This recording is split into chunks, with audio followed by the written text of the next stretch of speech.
qu'on mange au Moyen-Âge, c'est pas toujours très facile à déterminer, justement, selon les classes sociales, parce qu'on a, et je crois qu'il faut le dire dès le départ, une différence de documentation assez nette entre des classes sociales privilégiées, pour lesquelles on a une abondance de documents, de sources, et puis des classes sociales non privilégiées, notamment la masse de la population paysanne, pour lesquelles on dispose de très très peu de sources. Alors ce dont on dispose au niveau documentation, il y a trois grands types de documentation, on va dire.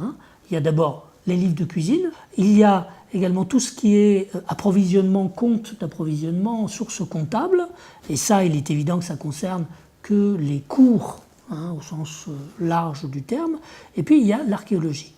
L'archéologie, c'est la dernière conquête en matière d'histoire de l'alimentation médiévale. Ça peut recouvrir, donc, par exemple, les récipients, donc la manière de faire cuire les aliments.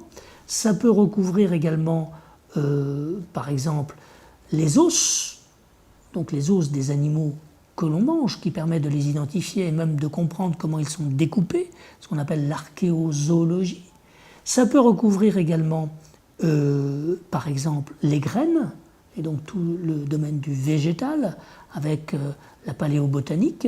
Et puis, la dernière chose qu'on fait, le must maintenant qu'on fait en archéologie, mais c'est assez coûteux, c'est ce qu'on appelle l'analyse isotopique, donc qui fonctionne non pas sur les os des animaux que l'on mange, mais sur les os des mangeurs eux-mêmes, qui à travers donc l'analyse des isotopes stables de carbone et d'azote permet de savoir à quel type de régime on a affaire. Pour l'instant, on sait grosso modo si on mange plutôt du poisson de mer, du poisson de rivière ou de la viande, mais peut-être qu'un jour on saura si on mange de la blanquette de veau ou du cassoulet, voyez.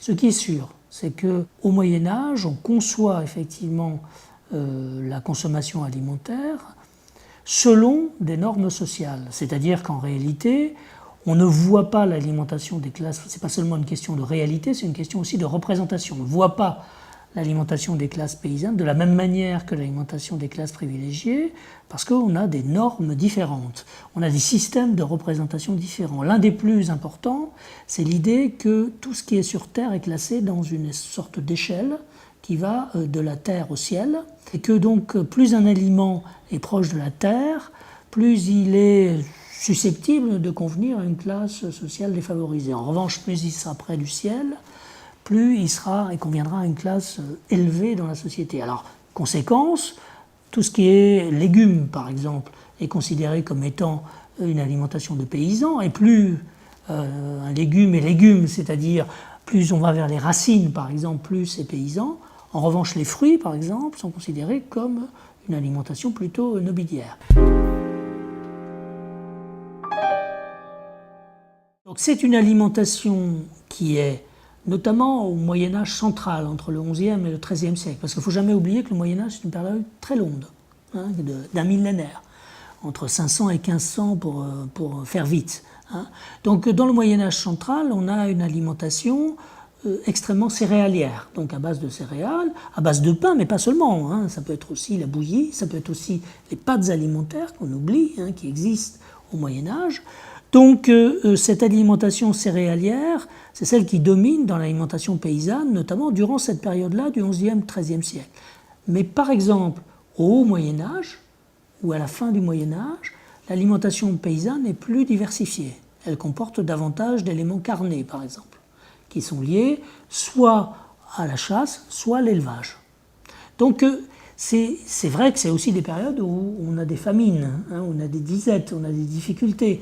Mais disons que ceux qui réchappent aux disettes et aux famines, dans l'ordinaire de leur alimentation, elle est relativement équilibrée, et plus équilibrée qu'elle ne l'est au Moyen-Âge central, pourtant la période dite d'apogée du Moyen-Âge, est plus équilibrée, au moins pour l'Occident, que ce qu'elle sera au XVIIe et au XVIIIe siècle. Le festin, le banquet, parce que le mot apparaît aussi au Moyen-Âge, même s'il désigne un festin bien particulier, c'est évidemment un élément de manifestation de pouvoir, ça peut être un élément de cohésion sociale aussi. De ce point de vue-là, ça ne se limite certainement pas au milieu nobiliaire. Hein. On a des banquets de confrérie, par exemple, qui sont un classique de la fin du Moyen-Âge. Et pour les cours princières, le banquet, c'est une affaire politique. C'est-à-dire c'est un moment où on réunit ses alliés, où on réunit ses compagnons et où éventuellement on lance un programme politique. Bon, l'exemple le plus célèbre, c'est le banquet du Faisan, donc organisé par Philippe le Bon à la fin du Moyen-Âge. C'est le moment où est annoncée la perspective de la croisade. Bon, c'est la 125e fois qu'on en parle, mais bon, là, elle est particulièrement mise en avant. Et du coup, toute l'organisation du banquet tourne autour de cela. Et notamment l'organisation de ce qu'on appelle les entremets, c'est-à-dire des moments où le banquet s'interrompt et où il y a une sorte de divertissement qui peut être de la musique, qui peut être une sorte de pièce théâtrale, qui peut être aussi la construction d'une sorte de surtout de table, assez impressionnant, et toutes tournent autour de cette thématique de la croisade. On peut imaginer, effectivement, quand on regarde les menus, qu'il y avait une débauche d'aliments. Il faut faire très attention parce qu'on est dans le cadre de ce qu'on appelle, ce que les historiens de l'alimentation appellent le service à la française, qui a duré en fait jusqu'au XIXe siècle, et qui est un service, aujourd'hui notre service c'est le service à la russe, qui est un service qui, au lieu de, si vous voulez, d'enchaîner les plats de manière chronologique, les juxtapose de manière spatiale. C'est-à-dire vous avez 2, 3, 4 services, et à l'intérieur de ces 2, 3, 4 services, vous avez des dizaines de plats.